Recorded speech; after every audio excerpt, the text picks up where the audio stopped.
ادارے ہیں وہ کتنے سالوں سے بلوچستان پہ کیا کیا ظلم کر رہے ہیں، اور جبری گمشدگیاں ہے، ماروائے عدالت قتل ہے، فیک انکاؤنٹرز ہے، لاشیں ہیں، اجتماعی لاشیں ہیں، اجتماعی قبریں ہیں، اجتماعی درد ہے جو ہم پچھلے 75 سالوں سے سہ رہے ہیں۔ پچھلے 75 سالوں سے ہم اس درد کو، ہماری نسلوں نے برداشت کیا، ہم برداشت کر رہے ہیں۔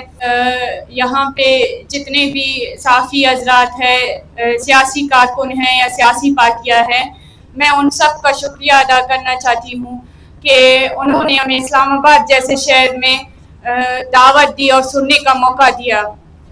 لیکن مجھے حیرانگی نہیں ہوگی اس بات پہ کہ یہی جو سیاسی کارکنان بیٹھے ہوئے ہیں یا میڈیا کے حضرات بیٹھے ہوئے ہیں، ہم پچھلے 17 دنوں سے اسلام آباد میں بیٹھے ہوئے ہیں اور ہمیں نہ سنا جا رہا ہے اور نہ ہمیں کوریج دی جا رہی ہے۔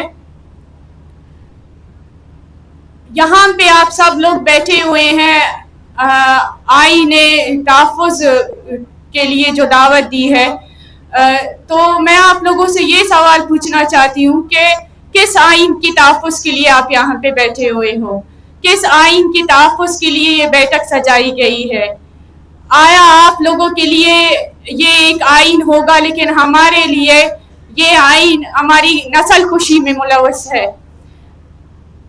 وہ آئین جو ہر شہری کو برابری کا سلوک رکھنے کا کہتی ہے، لیکن یہی آئین ہمیں بلوچوں کو پچھلے 75 سالوں سے ہمیں غلام کر کے رکھا ہوا ہے۔ یہی آئین جو شہریوں کی تحفظ کی بات کرتی ہے، لیکن یہی آئین بلوچوں کی نسل کشی میں ملوث ہے۔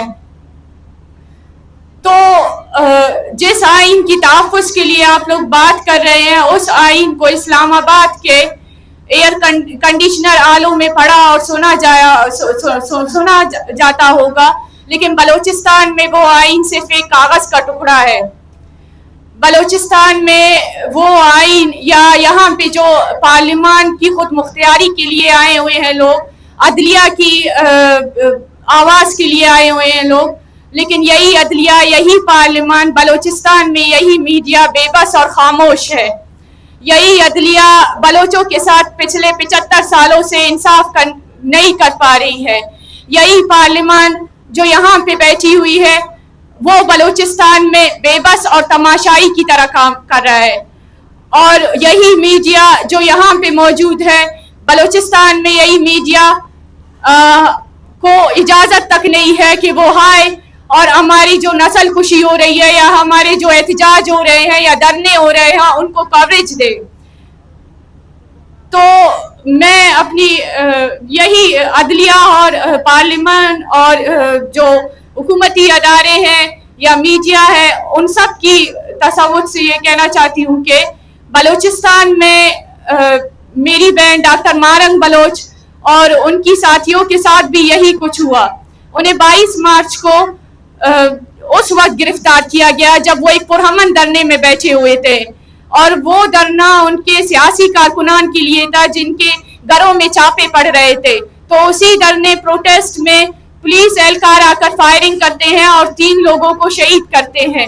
تو ان لوگوں کی لاشوں کو لے کر میری بہن ڈاکٹر مارنگ اور BYC والے بیٹھے ہوتے ہیں، اور رات کے 4 بجے چھاپا مار کر یا کریک ڈاؤن کر کے انہیں گرفتار کیا جاتا ہے، اور 3 مہینے 15 دن 3 MPO کے قانون کے تحت غیر قانونی طریقے سے انہیں حراست میں رکھا جاتا ہے۔